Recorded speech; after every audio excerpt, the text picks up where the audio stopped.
Shalom sahabat Kuntum yang terkasih, kita jumpa lagi pada hari ini, hari Rabu tanggal 25 Februari 2026. Hari ini adalah hari biasa dalam pekan Prapaskah yang pertama dengan warna liturgi adalah ungu. Kuntum pada pagi hari ini mengambil tema Tanda Yunus.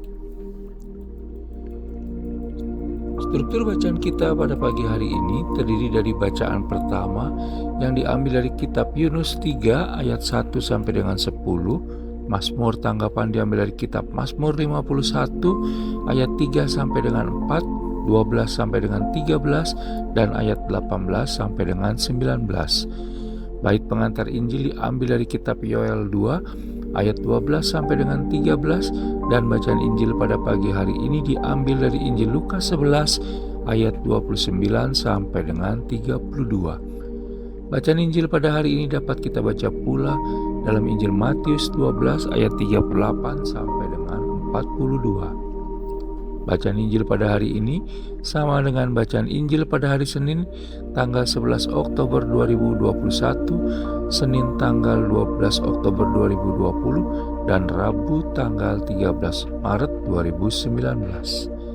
Struktur bacaan pada hari ini sama dengan struktur bacaan pada hari Rabu tanggal 12 Maret 2025, tanggal 21 Februari 2024, tanggal 1 Maret 2023, tanggal 9 Maret 2022, dan tanggal 24 Februari 2021. Baik sahabat Kuntum yang terkasih, saya akan bacakan bacaan Injil kita pada pagi hari ini yang diambil dari Injil Lukas 11 ayat 29 sampai dengan 32. Semoga Tuhan beserta kita sekarang dan selama-lamanya. Inilah Injil Yesus Kristus menurut Santo Lukas. Dimuliakanlah Tuhan. Tanda Yunus. Ketika orang banyak mengerumuninya, berkatalah Yesus, "Angkatan ini adalah angkatan yang jahat. Mereka menghendaki suatu tanda, tetapi kepada mereka tidak akan diberikan tanda selain tanda Nabi Yunus. Sebab seperti Yunus menjadi tanda untuk orang-orang Niniwe, demikian pula lah Anak Manusia akan menjadi tanda untuk angkatan ini. Pada waktu penghakiman, Ratu dari Selatan itu akan bangkit bersama orang dari angkatan ini, dan ia akan menghukum mereka. Sebab Ratu ini datang dari ujung bumi untuk mendengarkan hikmat Salomo, dan sesungguhnya yang ada di sini lebih daripada Salomo." Pada waktu penghakiman, orang-orang Niniwe akan bangkit bersama angkatan ini, dan mereka akan menghukumnya. Sebab orang-orang Niniwe itu bertobat waktu mereka mendengarkan pemberitaan Yunus, dan sesungguhnya yang ada di sini lebih daripada Yunus. Demikianlah Injil Tuhan, terpujilah Kristus.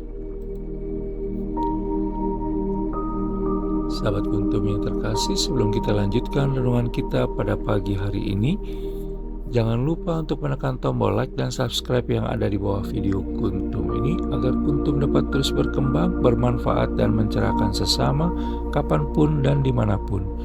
Bila Anda ingin membagikan renungan harian Kuntum ini ke jaringan Anda, silakan tekan tombol share yang ada di bawah video Kuntum ini. Baik sahabat Kuntum yang terkasih, mari kita lanjutkan renungan kita pada pagi hari ini.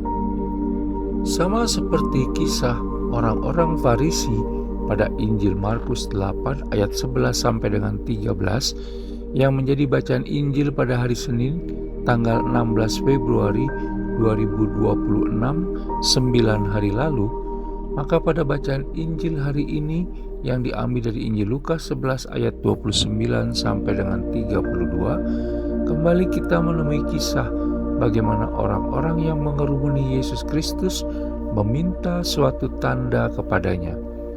Mungkin kita pun sering bersikap demikian. Kita menuntut agar Allah Tritunggal Maha Kudus memberi tanda bahwa Dia mencintai kita. Padahal kasih sejati Allah Tritunggal Maha Kudus selalu hadir menyertai kita dari waktu ke waktu. Dalam bacaan Injil pada hari ini, Yesus Kristus menggunakan kisah pertobatan orang Niniwe setelah mendengar seruan Nabi Yunus ketika dirinya diminta untuk memberi tanda oleh sekelompok orang. Sementara Nabi Yunus sendiri pada bacaan pertama hari ini yang diambil dari kitab Yunus 3 ayat 1 sampai dengan 10, sebelumnya juga mengalami pertobatan sebelum mewartakan pertobatan kepada orang Niniwe.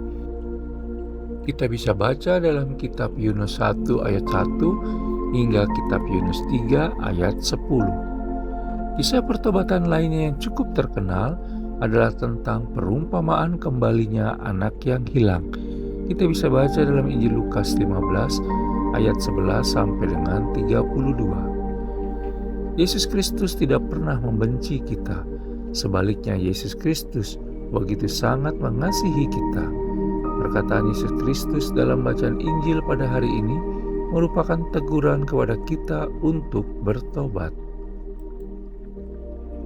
Sahabat Kuntum yang terkasih, dalam pertobatan dibutuhkan kepekaan dan keterbukaan hati untuk menghargai siapapun yang menjadi tanda pertobatan bagi kita, mengikuti bisikan Allah Tritunggal Maha Kudus, dan mengakui kesalahan dan dosa di hadapan Allah Tritunggal Maha Kudus dan sesama.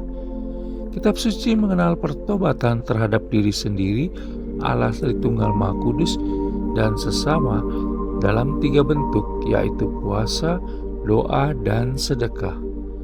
Pertobatan dalam kehidupan sehari-hari dapat diwujudkan melalui bentuk perbuatan perdamaian, bantuan, pembelaan dan pelaksanaan keadilan dan hukum, pengakuan kesalahan, teguran persaudaraan, pemeriksaan cara hidup dan batin, bimbingan rohani, penerimaan sengsara, dan ketabahan dalam penghambatan demi keadilan. Pertobatan yang kita upayakan hendaknya berakar dan bertitik tolak pada sabda Allah Bapa melalui Yesus Kristus. Sahabat Kuntum yang terkasih, roh pertobatan dalam diri kita dapat dihidupkan melalui pembacaan kitab suci dan berdoa. Sementara di dalam Ekaristi kita mengalami pertobatan dan penebusan dosa berkat kurban Yesus Kristus yang telah menghadirkan perdamaian kita dengan Allah Bapa. Melalui hati Yesus Kristus kita dapat gambaran betapa dalam dan besarnya cinta kasih Allah Bapa. Kisah Nabi Yunus dalam bacaan pertama merupakan penegasan bahwa Allah Tritunggal Maha Kudus itu sungguh Maha Pengampun bagi setiap orang yang mau bertobat, bahkan bagi mereka yang telah melakukan dosa besar seperti orang-orang Niniwe. Kehadiran Yesus Kristus di dunia ini sudah menjadi tanda yang sangat besar dan paling istimewa dalam sejarah kehidupan manusia, melebihi tanda dari Nabi Yunus dan Salomo. Sehingga jangan sampai kita diberi label angkatan jahat oleh Yesus Kristus. Kita bisa baca dalam Injil Lukas 11 ayat 29, karena masih mengendaki tanda lain selain tanda Yesus Kristus sendiri. Sahabat Kuntum yang terkasih, untuk itu marilah kita selalu mengucapkan syukur dan berterima kasih kepada Allah Tritunggal Maha Kudus atas segala anugerahnya melalui setiap perkataan dan perbuatan kita di sepanjang hari ini. Semoga Allah Tritunggal Maha Kudus di surga bermurah hati mengampuni segala dosa dan kesalahan kita sepanjang hari ini dan menjaga kita seperti Dia melakukan kepada orang Niniwe. Sahabat Kuntum yang terkasih, bila ingin lebih jelas lagi silakan melihat kepada deskripsi yang ada di bawah video Kuntum ini. Dan jangan lupa untuk menekan tombol like dan subscribe yang ada di bawah video Kuntum ini agar Kuntum dapat terus berkembang, bermanfaat dan mencerahkan sesama kapanpun dan dimanapun. Bila Anda ingin membagikan renungan harian Kuntum ke jaringan Anda, silakan tekan tombol share yang ada di bawah video Kuntum ini. Terima kasih, selamat pagi dan shalom.